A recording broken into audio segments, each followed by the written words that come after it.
അപ്പോൾ റേസിസം എന്ന് പറയുന്നത് ശരിക്കും വെൻ കമ്പയർഡ് ടു ഇന്ത്യ വിദേശ രാജ്യങ്ങളിൽ കുറവാണ് എന്ന് ഞാൻ പറയാം. ഇനി റേസിസം അനുഭവപ്പെടുന്നത് കൂടുതലും വിദ്യാഭ്യാസം കുറവുള്ള ആളുകളുമായിട്ട് നമ്മൾ ഇൻ്റർഫിയർ ചെയ്യുമ്പോഴാണ്. അതാണ് അതിൻ്റെ സത്യം. ഇപ്പോൾ നമുക്ക് ശോശയുടെ സ്റ്റോറി അറിയാം. ഇപ്പോൾ ഈയിടെ സോഷ്യൽ മീഡിയ പറഞ്ഞത്.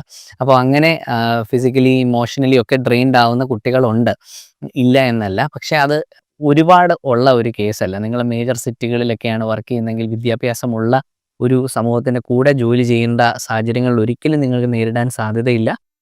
പക്ഷേ ചിലപ്പോൾ നിങ്ങൾ റീജിയണൽ സൈഡിലോ അല്ലെങ്കിൽ ചിലപ്പോൾ ഒരു വലിയ നല്ല എൻവയോൺമെൻറ്റിലുള്ള ഒരു വർക്ക് പ്ലേസ് അല്ല എങ്കിൽ അങ്ങനെയൊക്കെ സംഭവിക്കാം. പക്ഷേ കൂടുതലും പ്രായമുള്ളവർക്കും വിദ്യാഭ്യാസം കുറവുള്ളവരുമാണ് ഈ റേസിസം നേച്ചർ കൂടുതൽ കാണിക്കുന്നത്. ഇപ്പോൾ റേസിസം ഉണ്ട് എന്ന് പറയുന്നുണ്ടെങ്കിൽ അത് വളരെ റെയറായിട്ടുള്ളൊരു സംഭവമാണ്. അത് കോമൺ ആയിട്ടുള്ളൊരു സംഭവമല്ല. പിന്നെ ഏറ്റവും വലിയൊരു അഡ്വാൻറ്റേജ് ഈ ഡെവലപ്ഡ് കൺട്രീസിലൊക്കെ ഇൻ്റർനാഷണൽ സ്റ്റുഡൻസിനെ പ്രൊട്ടക്റ്റ് ചെയ്യുന്ന ഇഷ്ടം പോലെ ലോസ് ഉണ്ട്.